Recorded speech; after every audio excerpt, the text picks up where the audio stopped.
설교 제목은 추수할 일꾼들을 보내주소서라는 제목으로 말씀을 나눌 겁니다. 예수님께서 추수한 일꾼을 보내달라고 주인에게 청하라고 하죠. 예수님이 우리에게 기도하라고 많이 얘기를 하셔요. 기도해라.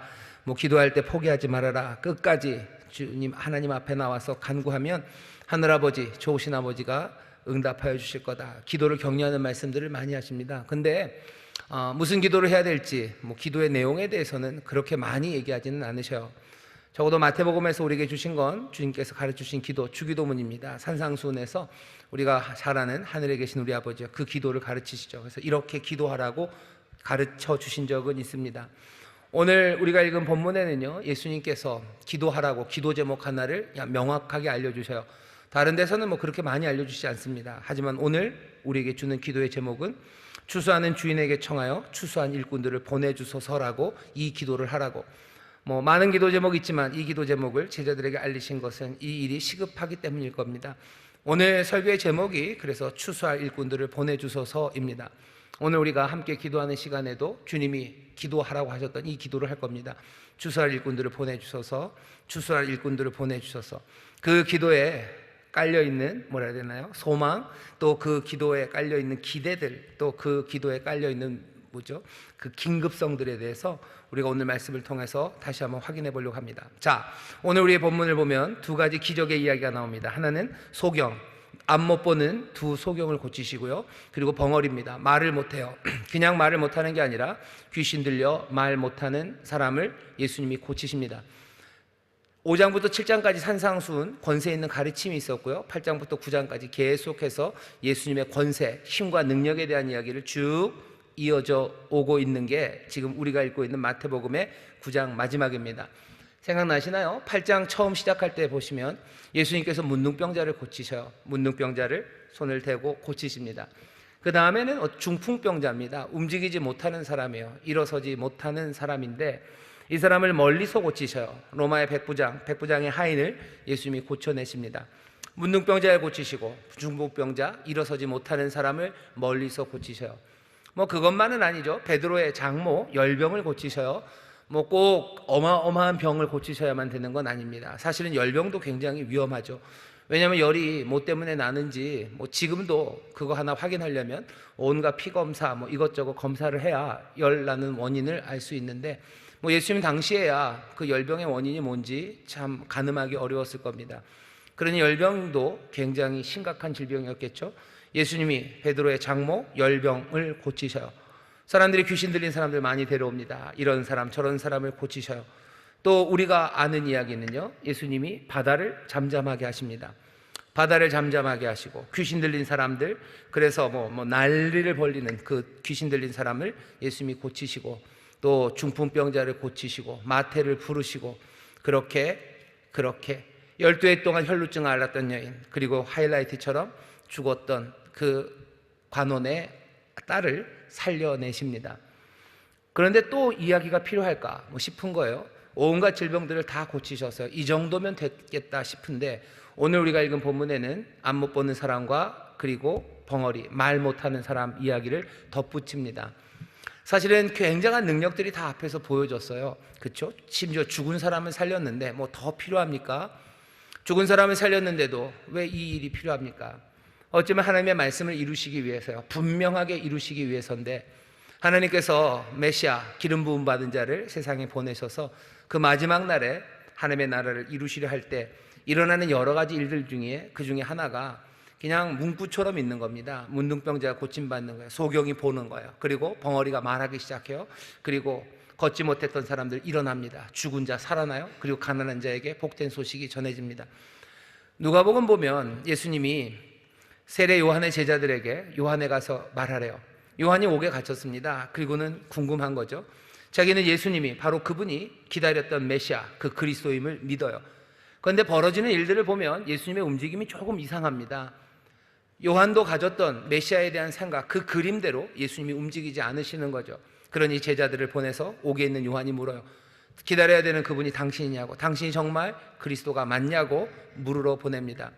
그때 예수님께서 요한의 제자들에게 하시는 말씀이 누가복음 7장에 있는 말씀입니다. 7장 22절에 대답하여 가라사대 너희가 가서 보고 들은 것을 요한에게 고하되 소경이 보며 앉은 뱅이가 걸으며 문둥이가 깨끗함을 밟으며 귀머거리가 들으며 죽은 자가 살아나며 가난한 자에게 복음이 전파된다 하라. 이 일들이 이루어진다는 거 그냥 그것만 말해라. 내가 그리스도도 아니다 말할 필요가 없어요. 지금 벌어지고 있는 일이 이 일이라는 것만 요한에게 말해주면 요한은 알아들을 거다. 왜? 이전에 있었던 선지자를 통해서 주셨던 약속의 말씀 안에 있었던 여러 가지 그리스도가 오시면 벌어지는 일들, 그리스도가 오셔서 하시는 일들에 대한 리스트가 이미 있었습니다. 거기에는 문둥병자 고침받는 이야기, 앉은 뱅이가 일어나는 이야기, 걷지 못한 사람들 걷는 이야기, 보지 못하는 사람들이 보고 말하지 못한 사람들, 듣지 못한 사람들 듣고 말하지 못한 사람들 말하고 죽은 자 살아나고 가난한 자에게 복된 소식이 전해진다는 그 리스트가 아예 정형화된 메시아가 오셔서 하시는 일의 리스트였어요. 마태복음 8장에서부터 9장까지를 쭉 보면 수많은 기적이죠. 귀신들 쫓아내고 바다를 잠잠하게 하고 멀리 떨어져 있는 중풍병자 고치고 또 문둥병자들 손으로 대면서 고치시고 12해 동안 혈루증 앓았던 여인, 그 여인도 치료하시고 또 죽은 아이까지 살려내셔. 이 정도면 충분하게 증명된 것 같아요. 하지만 원래 있는 리스트에서 빠진다면 뭔가 다른 생각을 할 수 있습니다. 그러니 마태가 그것들을 마무리하고 싶어요. 메시아가 오셨을 때 하셨던 여러 가지 기적들, 놀라운 사건들 중에서 빠진 것 2가지. 어쩌면 보지 못하는 사람들 보고, 듣지 못하던 사람들, 말하지 못하는 사람들이 듣고 말하게 되는 그 사건을 여기 마지막으로 덧붙이면서 메시아에게 기대했던 모든 일들이 그 권세와 능력이 여기서 이루어진다는 걸 확인시켜 주는 겁니다. 8장에서 9장을 읽은 모든 유대인들은요, 이젠 다 고개를 끄덕여야 돼요. 그리스도가 오실 때 일어났던 모든 기대한 일들이 예수 그리스도 안에서 이루어져요. 세례 요한에게 예수님께서 전해라 하셨던 그 대답이 여기 유대인들에게도 마태복음을 통해서 전해지는 겁니다. 그러니 오늘 우리에게 주는 기적의 이야기에 귀를 기울여 보십시오. 마무리를 하는 거예요. 모든 권세, 그리스도 메시아가 보일 그 능력이 여기 다 보여집니다. 먼저는 예수께서 가시니 떠나가실새 2 소경이 따라옵니다. 소리질러 가로되 다윗의 자손이여 우리를 불쌍히 여기소서. 다윗의 자손이라는 것도 이미 이 사람들은 메시아 그리스도임을 인정하는 것 같아요. 메시아는 다윗의 자손으로 올 겁니다. 다윗의 자손이에요. 이미 이 2 소경이 예수님의 족보를 아는 건 아니겠죠. 마태복음 처음 시작에 아브라함과 그리고 또 누구요? 다윗. 그래서 예수 그리스도의 세상이에요. 아브라함과 다윗의 자손, 예수 그리스도의 세계라고 마태복음을 시작합니다. 아브라함의 자손이에요. 다윗의 자손입니다. 하나님의 약속을 이루실 분이에요. 다윗의 자손, 메시아로 오실 분이에요. 바로 그 예수 그리스도의 세계라 하며 족보를 쭉 써내려갔던 것. 아마 이 2 소경이 그건 모르겠죠. 바로 이 예수가 이 요셉과 마리아에게서 난 이 사람이 정말로 기다리고 또 기다렸던 그 그리스도임을 다윗의 자손이라는 이름으로 이미 얘기를 했었는데 여기 있는 이 2 소경은 이 예수를 다윗의 자손이라고 부릅니다. 메시아라고 부르는 거예요. 오실 그분이라고 지금 부르기 시작하는 겁니다. 다윗의 자손이여 우리를 불쌍히 여기소서. 이제는 다 알만하죠. 메시아 그리스도 그분임이 분명해요. 하나하나 하셨던 일들이 다 그리스도에게 기대됐던 그 일들을 하고 계셔요. 2 소경이 그렇게 얘기합니다. 우리를 불쌍히 여기소서 하더니 예수께서 집에 들어가심에 소경들이 나오거늘. 예수님이 집으로 들어가셨어요. 이제 안으로 들어가셨죠. 소경들이 따라 들어옵니다. 그때서야 예수님이 말씀하셔. 예수님은 그것들을 좀 나타내고 싶지 않으신 것 같아요. 조용히 집 안에서 다윗의 자손이라는 이름이 부담되는 겁니다. 아마 그 말만 안 했어도 고치실지도 몰라요. 하지만 다윗의 자손 그리스도라는 메시아라는 이 일찍 이야기하기 시작하는 건 예수님에게도 부담스럽습니다. 예수님이 하셔야 될 일 많아요. 그리고 거쳐야 되는 과정들이 있습니다. 하지만 먼저 메시아가 왔다는 이야기가 퍼져나가기 시작하면 그건 아마 예수님이 생각하셨던 그 계획, 그 시간, 그것과는 조금 어긋나게 될 것 같습니다. 마가복음을 보면 훨씬 더 이 주제가 많이 드러나지만 마태복음에서도 숨길 수는 없습니다. 예수님이 이제 조용히 들어왔으니 묻습니다. 내가 능히 이 일을 할 줄을 믿느냐? 우리는 계속해서 8장 9장을 지나면서 예수님이 권세로 치료하시는데 그 믿음 없이는 치료하지 않으신다는 걸 알아요. 믿음이 너를 구원하였다라고 얘기하셔. 내 능력이 너를 구원했다고 하지 않으셔요. 예수님이 이미 능력이 있으시죠. 그러니 이제 필요한 건 사람들의 믿음입니다. 그러니 믿음이 너를 구원하였다고 말해요. 오늘도 마찬가지입니다. 예수님이 이 두 소경에게 물으시죠. 내가 능히 이 일 할 줄을 믿느냐. 믿음이라는 게 여러 종류가 있습니다. 예수 그리스도가 영원한 하나님의 아들이시고 그리스도이심을 믿는 믿음도 있어요. 하지만 여기서 예수님이 물으시는 믿음은 내가 능히 이 일 할 줄을 믿느냐고 그 믿음을 물으십니다. 예수님이 병 고치실 것을 믿는 믿음, 그것도 믿음입니다. 그리고 그 믿음이 귀합니다. 어떤 사람들은 예수님이 병 고치는 걸 믿는 거, 그게 믿음이 아니라 믿음은 뭔가 은혜를 인하여 뭔가 우리를 구원에 이르는 거, 그게 믿음이라고 얘기하는데, 그거는 믿음이 얼마나 폭이 넓은 말인지를 우리가 다 헤아리지 못해서 그래요. 우리의 믿음 가운데는 예수님이 내 병을 고치실 거라는 것에 대한 믿음, 그 믿음도 있습니다. 그리고 그 믿음이 우리를 구원해요. 그 믿음이 우리를 구출합니다. 우리를 영벌에서 영생으로 인도하는 믿음과는 조금 결이 달라요. 하지만 이 믿음이, 여기 주께서 우리를 고치실 거라는 이 믿음이 우리를 치료받게 하는 그 믿음임이 분명합니다. 우리는 순복음교회 성도들이에요. 뭔가 좀 더 원색적으로 믿는 사람들이고요. 우리의 믿음에는 여기 이 소경이 가졌던 이 믿음도 우리에게 있습니다. 오늘 이 밤에 주의 전에 나오신 여러분들은 예수님께서 능히 눈먼 자를 눈뜨게 하실 것을 믿으십니까? 아멘, 아멘. 내 삶을 고치실 걸 여러분들 믿으십니까? 여러분, 이 믿음이 중요해요.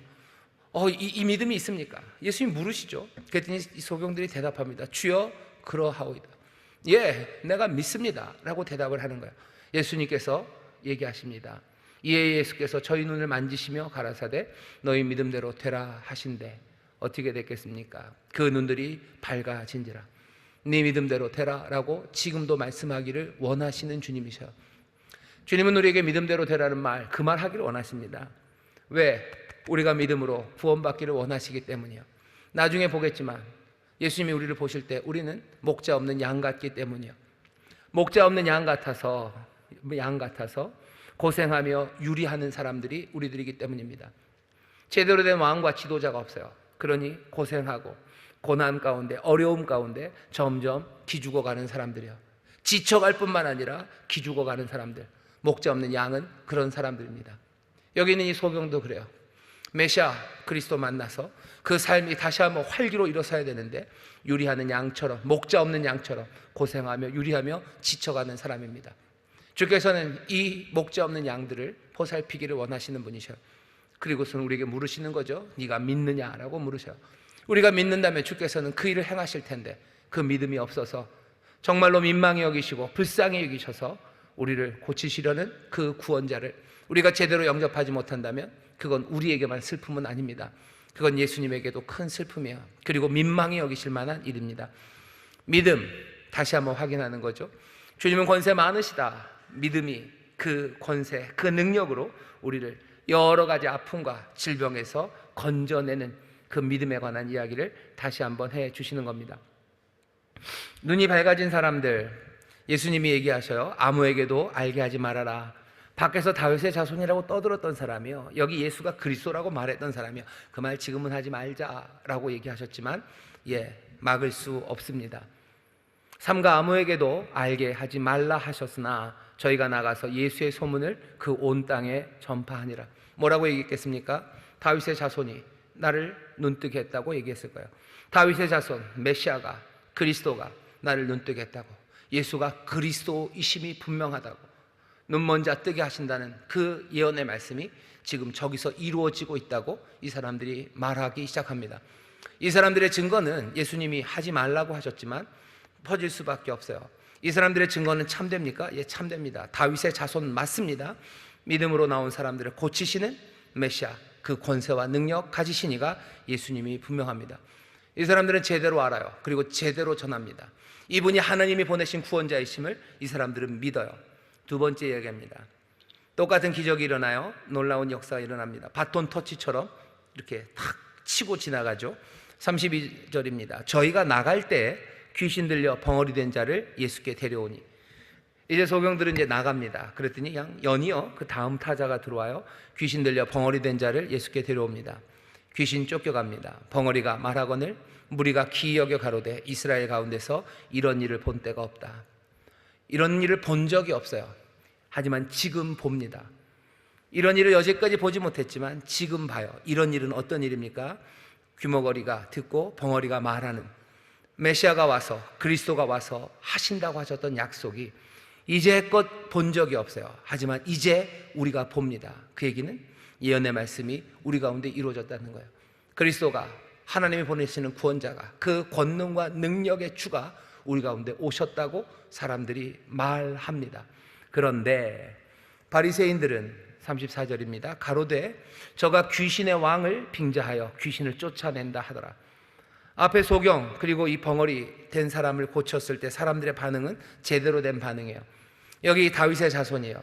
이제껏 이루어지지 않은 약속이, 메시아에 대한 약속이 우리에게 이루어졌어요. 그러니 이분은 메시아 그리스도임이 분명하다고 사람들이, 하나님 우리에게 보내신 구원자라는 이야기를 사람들이 수군수군 대는데, 사람들은, 그러나 여기 바리새인들은 딴 얘기하는 거예요. 하나님이 보내신 구원자 아니다. 이 사람은 분명히 귀신의 왕을 빙자하여 귀신을 쫓아내는 거다. 이 사람이 하는 놀라운 일, 이 사람이 하는 권세, 그것들을 설명할 수 있는 방법이 없다는 거죠. 하나님이 보내신 구원자라고 믿으면 돼요. 우리가 기다렸던 메시아라고 믿으면 되는데 이 사람들은 그걸 못 믿는 겁니다. 그걸 못 받아들이니 다음 설명이 할 수가 없어요. 그걸 못 받아들이면 도대체 이 사람은 뭐냐? 그러니 궁여지책으로 나온 거, 아니면 어쩌면 신박한 아이디어가 귀신의 왕인가 보다. 귀신들의 왕, 그 사람 귀신의 왕을 빙자해서 어쩌면 귀신의 왕이 보낸 이 세상을 흔들어 놓고 혼란에 빠뜨리고 사람들을 무지몽매함으로 이끌어가고 그냥 사망의 길로 이끌어가게 하려고 악한 마귀가, 그 귀신의 왕이 보낸 사람임이 분명하다고 말도 안 되는 얼토당토하는 이야기를 바리새인들이 하기 시작합니다. 이 이야기를 전해 놓기 시작해요. 왜 도대체 이러는 겁니까? 왜 이러는 겁니까? 예수님의 권세와 탁월함, 그리고 하시는 그 일의 비범함에 대해서 사실은 가장 분명하고 그리고 명확한 설명은 하나님이 약속하셨던 그 구원자, 하나님이 택하신 메시아, 그렇게 말하고 고백하면 돼요. 그런데 바리새인들은 그렇게 할 수가 없습니다. 그렇게 할 수가 없어요. 계속 수군거리며 아니야 이건 귀신의 왕을 빌려서, 귀신의 왕이 보낸, 귀신의 왕에 휩쓸린, 그래서 우리를 살리고 우리를 구원하려는 자가 아니라 우리를 망치는 자라는 이야기, 그 이야기를 계속해서 수군댑니다.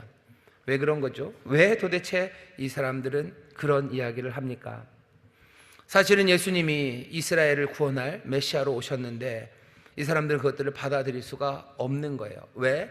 자기들이 적어도 메시아는 아니어도 그 메시아의 피겨 내지는 메시아, 그 그리스도에게 뭔가 연결된 하나님의 나라와 그리고 하나님의 뜻을 이루는 일에 자기들이 뭔가를 해야 된다는 사람, 그게 바리새인들의 태도였기 때문이에요. 예수는 우리 편은 아니에요. 적어도 예수가 하는 그 일이 우리가 하는 일은 아니에요. 아니, 우리랑은 너무 달라요. 그리고 그분이 우리를 제대로 부르지도 않으셔요. 예수님이 만나는 사람들은 그냥 무리들이에요. 예수님이 만나는 사람들은 병자들이에요. 예수님이 만나는 사람은 귀신 들린 사람들, 예수님이 만나는 사람들은 혈루증 앓는 여인이고 죽은 아이 만나러 다니지, 지금 세상을 바꾸겠다는 우리 바리새인들을 부르지 않아요. 우리들과 뭔가 조약을 맺고 우리의 의견을 반영하고, 아니 우리도 예수님의 의견을 반영해서 뭔가를 만들어 간다면 우리가 생각했던, 우리가 세상을 구원하는 어쩌면 메시아의 나라의 무슨 전위로서 우리가 해야 되는 그 일들이 의미가 있을 텐데, 예수님이 지금 하시는 일과 예수님이 가시는 길은 우리랑 너무 달라요.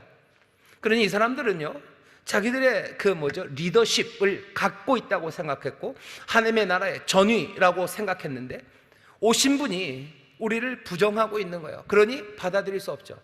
우리를 부정한다면 내가 할 수 있는 일은 당신을 부정하는 수밖에 없어요.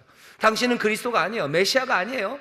메시아가 아니고 그리스도가 아닌데도 그렇게 위대한 권세를 가진다면 설명할 수 있는 방법은 하나, 하나님이 보내신 게 아니라 귀신의 왕이 보낸 거죠. 그게 바리새인들의 논리의 지금 구조가 그렇게 갑니다. 자기들도 알 거예요. 왜 자기들이 예수님을 향해서 이렇게 얼토당토하는 말을 하는지 자기들이 분명히 압니다. 자기들이 좋은 세상을 만들겠다는 사람들이었어요. 바리새인들 좋은 세상 만들겠다. 어떻게 만들어요? 하나님의 율법을 정말 더 제대로 온전히 지킴으로써 더 좋은 세상을 만들겠다고 이제껏 달려왔어요.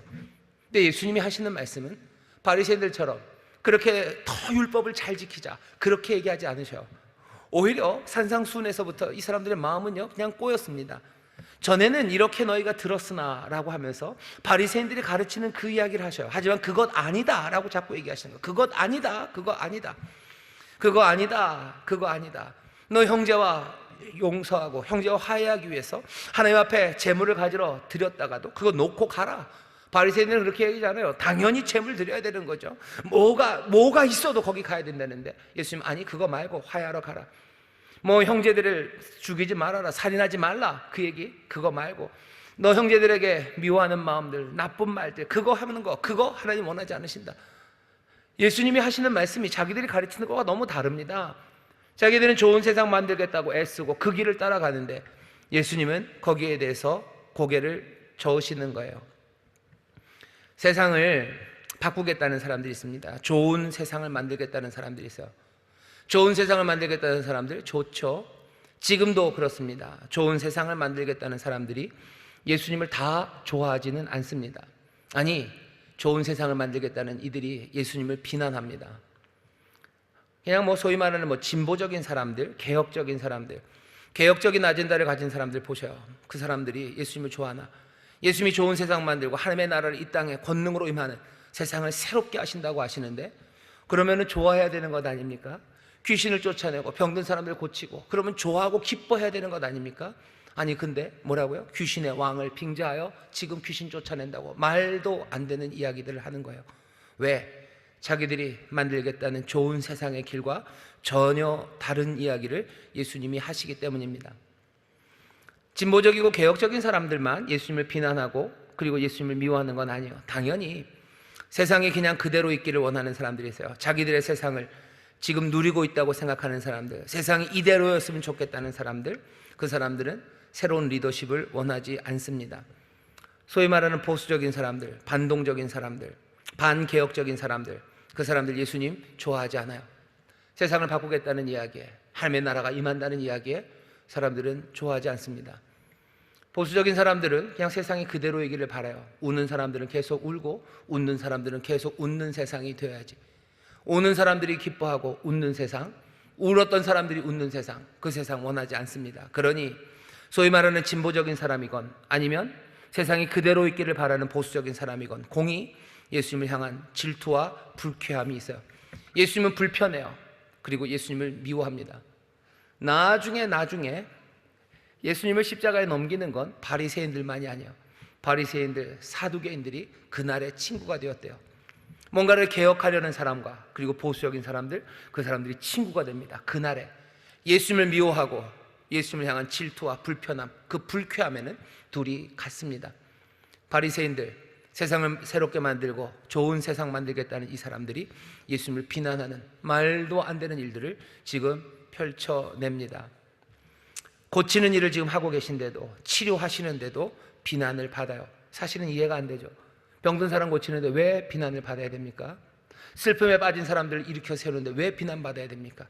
그런데도 바리새인, 그 의롭다고 했던 사람들이 예수님을 비난하는 건 예수가 리더가 되시고 예수가 인도자가 되시고 예수님이 하나님의 구원자임을 인정하면 내가 가는 길들을 버려야 되기 때문이요.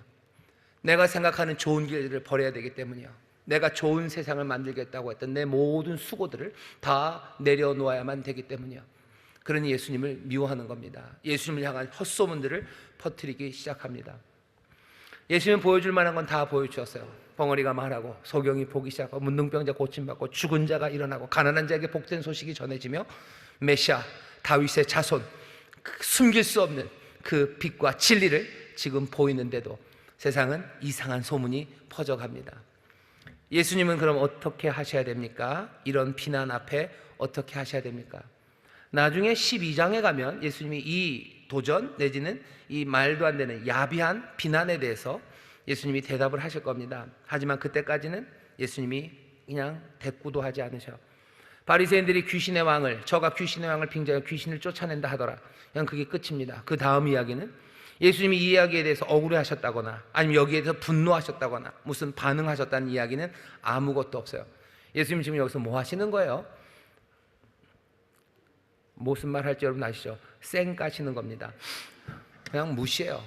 신경 쓰지 않으셔요. 그 다음 35절로 그냥 훅 넘어갑니다. 얼마나 억울합니까?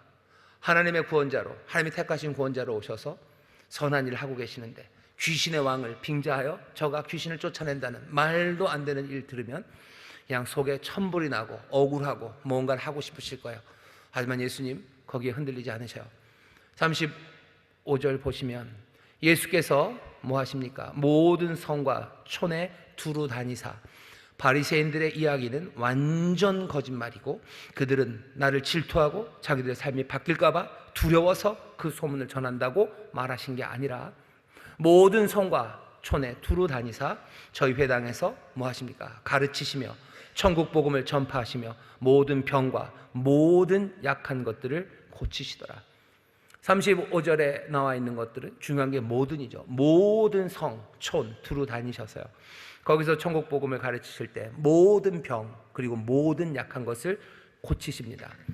예수님은 그저 자기가 해야 되는 그 일, 부름받은 그 일을 계속하는 것, 그것 말고는 다른 일 하지 않으셔요. 다른 일 하지 않으실 뿐만 아니라 그 일 하는 것 말고 별 도리가 없습니다. 사람들이 비난하고 비방하니 그걸 달래려고 해명하려고 그렇게 하지 않습니다. 왜냐하면 예수님은 자기가 오해받고 거짓으로 자기를 거스려 모든 악한 말 할 때 그것들 변명하러 뛰어다니지 않으셔요. 예수님은 그것보다도 훨씬 더 중요한 게 그 마음에 있기 때문입니다. 36절 보시면 그 대답이 있어요. 무리를 보시고 민망히 여기시니 이는 저희가 목자 없는 양과 같이 고생하며 유리함이라. 왜 거기엔 대꾸도 안 하고 천국 복음 가르치고 그리고 회당에서 가르치고 천국 복음 선포하고 모든 병과 모든 약한 것을 고치며 가십니까? 예수님께서 보시고 민망히 여기시기 때문이에요. 민망히 여기신다는 건 그거 보시고 자비의 마음을 품으셨다는 거예요.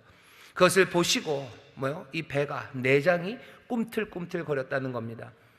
여기 민망히 여긴다라는 말 동사처럼 쓰여져 있지만 여기 이 민망히 여긴다는 말이 어디서 온 거냐면요, 이 내장이라는 스플랭크나 이 안에 있는 장기에서 나오는 말입니다. 민망히 여기신다는 건요, 이 뱃속에 여러 장기가 있죠. 그 장기들을 가리키는 말에서 오는 거예요. 민망히 여기는 건 아마 배가 꿈틀꿈틀하는 걸 겁니다. 배가 아픈 거예요. 그냥 속이 상한다고 그러죠. 애간장이 녹는다고 그러죠. 예수님이 하시는 말씀이에요. 예수님이 사람들을 보면 민망히 여기십니다. 그 민망히 여기시는 이 애간장이 타시고요, 그냥 이 창자가 꼬이는 것 같은 이 아픔이 있기 때문에 나를 향한 모든 비난의 말들과 비방의 말 거기에 대꾸할 일이 아니에요. 지금 내가 이 백성들 목자 없는 양 같은 이들을 보며 내가 민망히 여기는데 내가 그 일에 달려나가야 될 이유가 없습니다. 주님은 무리를 보시고 민망히 여기셔 목자 없는 양 같은 사람들이라고 얘기합니다. 목자 없는 양이라는 건 그냥 하나의 그냥 관용어구예요. 그냥 불쌍하다라는 얘기가 아닙니다. 목자 없는 양 같다. 사람들이 너무너무 불쌍해서 그렇게 얄팍한 이야기가 아니에요. 목자 없는 양이라는 훨씬 더 깊은 이야기, 훨씬 더 많은 이야기가 담긴 말입니다. 목자 없는 양이라는 이미지가 제일 분명하게 드러나는 건 에스겔서입니다. 에스겔서 보시면요, 하나님께서 이스라엘 백성들을 어떻게 보시면 목자 없는 양처럼 보셔요. 하나님이 이스라엘에게 목자를 주셨어요. 제사장을 주시고 왕을 주시고 정말로 이 백성을 이끌어갈 사람들을 주셨는데 이제 그 제사장들, 선지자들, 왕들, 기름 부음 받았던 모든 사람들이 다 사라져 버렸어요. 목자가 없어요. 이끌 이가 없습니다. 에스겔서 34장 보면 쭉 나오지만 제 성경책 에스겔서 34장을 보면요, 그 1인칭 대명사에 제가 빨간 걸로 이렇게 똥똥똥똥 찍어놨는데 완전히 그냥 전박입니다. 에스겔서 34장은 그냥 1인칭 대명사로 가득해요. 여기 나는 누굽니까? 여호와요. 내가 목자가 되겠대요. 그냥 15절서부터 제가 한 2절만 읽겠습니다. 나 주 여호와가 말하노라. 내가 친히 내 양의 목자가 되어 그것들을 누워 있게 할지라. 그 잃어버린 자를 내가 찾으며 쫓긴 자를 내가 돌아오게 하며 상한 자를 내가 싸매어 주며 병든 자를 내가 강하게 하려니와 살찐 자와 강한 자는 내가 멸하고 공의대로 그것을 먹이리라. 계속해서 내가 먹이겠대요. 왜? 목자 없는 양들을 이제는 내가 먹이겠다고 정말로 이스라엘의 참 목자가 되시니가 그렇게 어쩌면 과도할 정도로 내가 하겠다, 내가 하겠다, 내가 하겠다라고 말씀하셔. 목자 없는 양이라는 그 말 하나가요, 사실은 모든 것들을 얘기합니다. 여기 이 귀신 들리고 병 들고 엉망이 된 삶들은 왜 이렇게 된 거예요? 정말로 기름 부음 받은 자들이 제대로 못해서, 왕이 없기 때문이에요. 제대로 된 선지자가 없기 때문이에요. 그러니 이들의 삶은 피폐하고 그리고 점점 지쳐가고 기죽어 갑니다. 대답은 뭐겠습니까? 하나님이 얘기하셨어요. 내가 목자가 되겠다고, 내가 고치고 내가 일으키고 내가 눕게 하고 내가 보살피겠다고 주님이 말씀하셨어요. 목자 없는 양은 이제 누가 보살필 겁니까? 주님이 오셔서 보살필 거예요. 여기 예수님이 목자 없는 양, 이 사람들을 보면 목자 없는 양 같아서 민망히 여기셨다고, 고생하고 유리하는 그 사람들을 도우신다고 말씀하십니다. 예수님은 그러니 바리새인들의 그런 이상한 이야기에 왔다리 갔다리 할 필요 없습니다. 주님의 일을 하시는 거예요.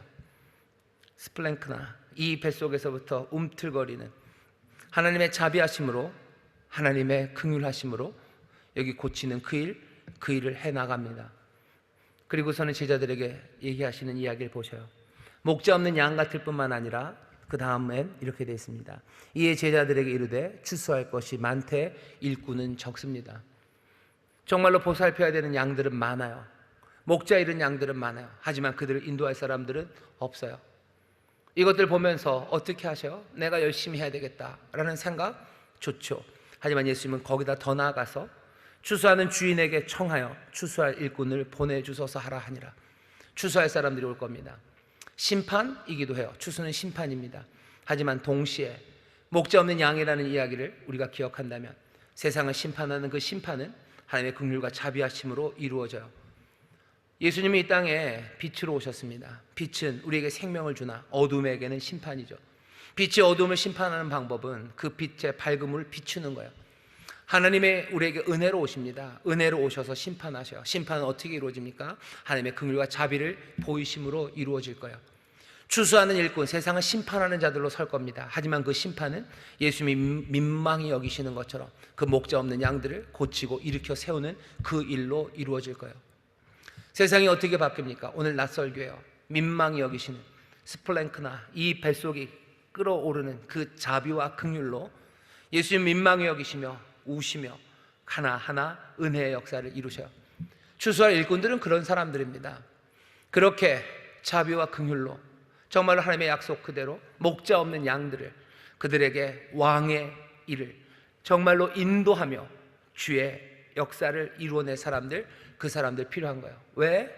다른 이유 없습니다. 목자 없는 양 같은 이들을 하나님께서 목자가 되시겠다고 하셨는데, 추수할 것은 많지만 추수할 일꾼이 적은 이 현실에서 해야 될 일은 아버지의 뜻이 이루어져야 되죠. 아버지의 뜻이 이루어지기를 기도하는 것, 다른 것 아닙니다. 추수할 일꾼을 보내주소서 너희들 기도해라. 우리가 읽은 본문 바로 뒤에 이 사람들의 기도가 그냥 바로 응답이 됩니다. 놀랍게도 그 응답은 기도한 그 사람들이에요. 제자들에게 기도하라 하셨어요. 그리고 이 제자들을 보냅니다. 이건 그냥 기도만 시키고 그냥 바로 너희들을 보냈다고 생각하지 마시고요, 정말로 이들이 하나님 앞에 기도했다면 그 기도의 응답이 어떻게 온 거예요? 너희가 가라로 오신 거예요. 오늘 우리가 이 말씀을 함께 보고 있습니다. 우리가 구해야 될 것, 그리고 우리 눈앞에 보는 게 뭔지 예수님은 그 사람들 보고 민망히 여기셨대요. 우리는 추수할 일꾼을 달라고 기도를 하나 물어보셔야 돼요. 그 추수할 일꾼의 응답이, 그 기도의 응답이 우리가 되는 것에 대해서 여러분들은 어떻게 생각하십니까?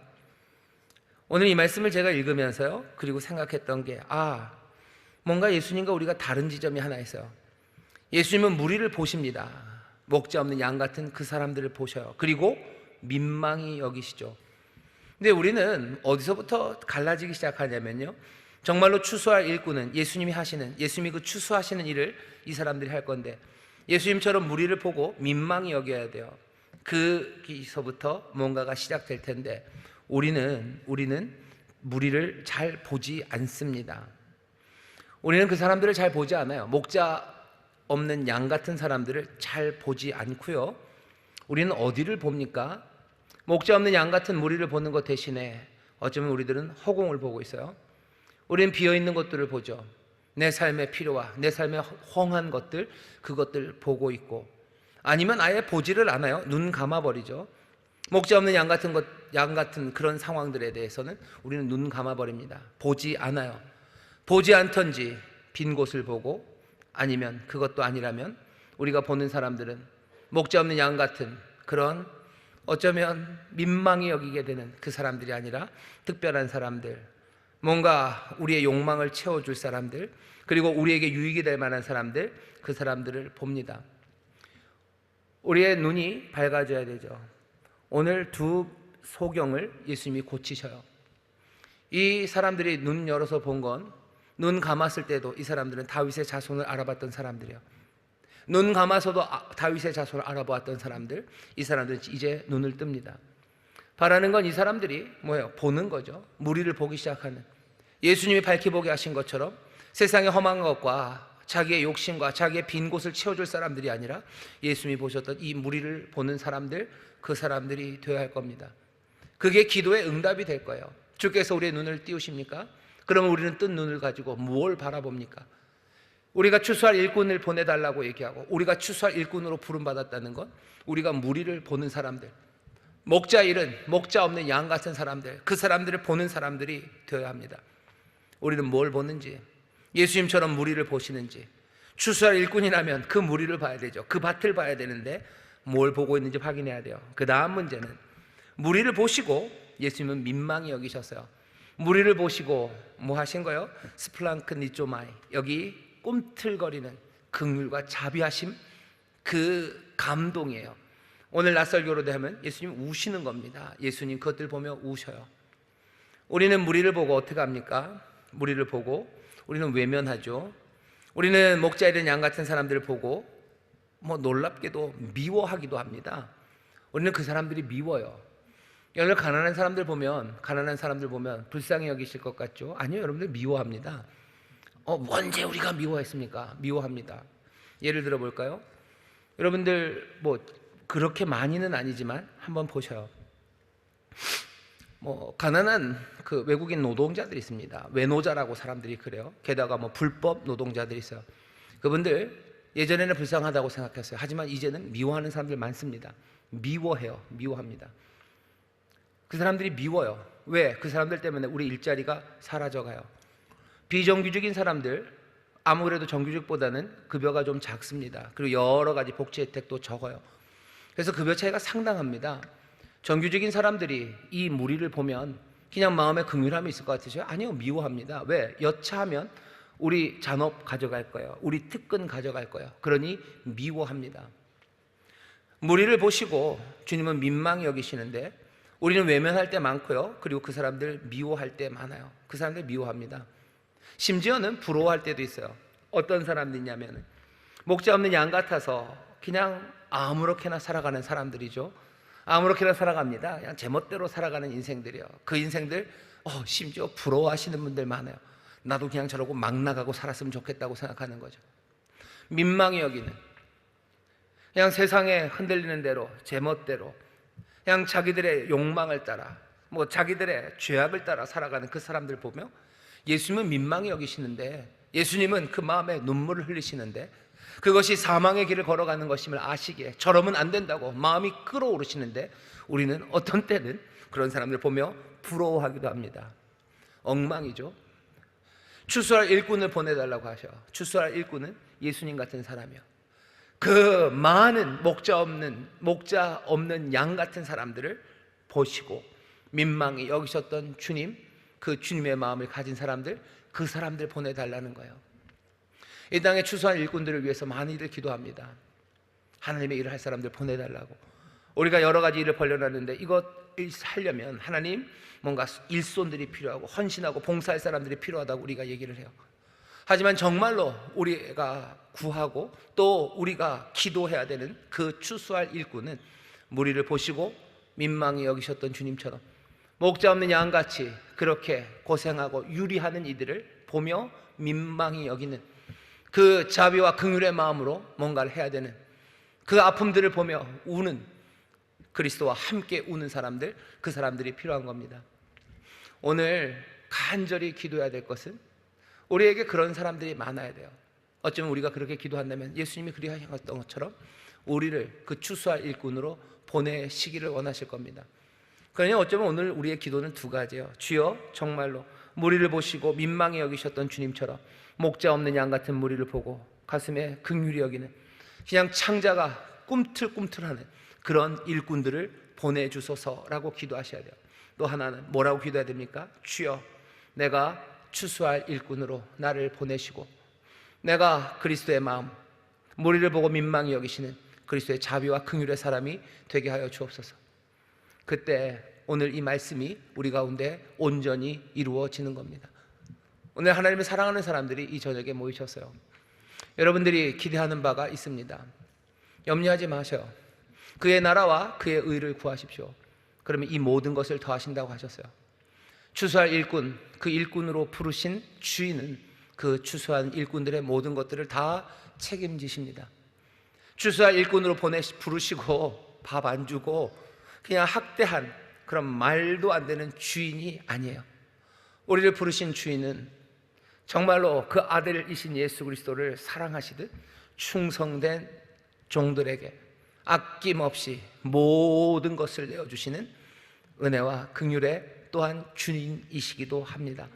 오늘 이 기도를 하는데 여러분들 두려워 마셔요. 뒤에 뭔가 끈을 달고 하실 필요도 없어요. 내가 정말로 이 추수할 일꾼이 되기를 원하고 주여 우리에게 추수할 일꾼 보내주옵소서. 그의 나라와 그 일을 구할 때 아무 염려하지 마십시오. 모든 것들을 채우실 그 하나님, 그 아버지가 우리의 주인이에요. 이 추수밭의 주인은 우리의 아버지십니다. 이 밭에 나온 자녀들, 그 자녀들의 삶을 그냥 두실 리가 없는 선하신 아버지, 그 아버지가 우리의 주인임을 기억하시며 오늘 이 밤에 정말로 추수할 일꾼들 보내달라고, 주여 나를 보내시라고 기도하실 때 정말로 새 결단, 또 그 가운데 우리의 삶을 정리하시고 또 긍휼히 여기심으로 치료하시는 우리 주님의, 우리 하나님 아버지의 귀한 은혜의 선물이 우리 가운데 넘치게 될 줄 믿습니다. 기도하겠습니다. 하나님, 우리가 다윗의 자손 그리스도를 분명히 봅니다.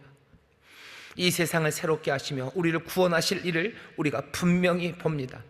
오늘 이 마태복음을 통하여 우리에게 알리시려는 이 진리와 이 선포가, 이 가르침이 우리 가운데 분명하게 임하였으니 주여 이 진리를 놓치지 않는 자들 되게 하여 주옵시고 우리 예수 그리스도가 정말로 하나님 우리를 위하여 택하신 구원자시오, 여기에 참 생명과 아버지 하늘의 모든 복락이 있음을 분명히 믿음으로 붙잡는 하나님의 사람들 되게 하여 주시옵소서. 이제 주와 함께 아버지 목자 없는 양 같은 아버지 안에는 그렇게 유리하고 그렇게 걸식하고 지쳐가는 아버지 안에는 많은 무리를 우리로 주의 눈으로 주의 마음으로 보게 하여 주옵시고 주께서 민망히 여기시듯 우리도 민망히 여기는 긍휼과 자비로 아버지 하나님 앞에 아버지 하나님 고치고 구출하고 회복하고 아버지 삶을 새롭게 하는 그 일에 주여 마음을 다하여 믿음으로 달려나오는 주의 귀한 일꾼들, 하나님 나라의 일꾼들이 되게 하여 주옵소서. 우리 가운데 추수할 일꾼들이 많아지길 원합니다. 주의 마음을 닮은 이들, 무리를 보면 민망히 여기는 아버지 안에는 그 긍휼의 사람들이 점점 더 넘쳐나기를 원하오니 그렇게 함께 울며 함께 구하며 하나님의 일을 이루어가는 아버지 안에는 복된 역사를 우리로 함께 누리게 하시며 우리로 보게 하여 주옵소서. 이 귀한 은혜가, 이 복된 역사가 우리 가운데 일어날 줄 믿사오니 그 영광 가운데 거하는 우리 모두가 되게 하여 주옵소서. 감사드리며 예수님 이름으로 기도하옵나이다. 아멘.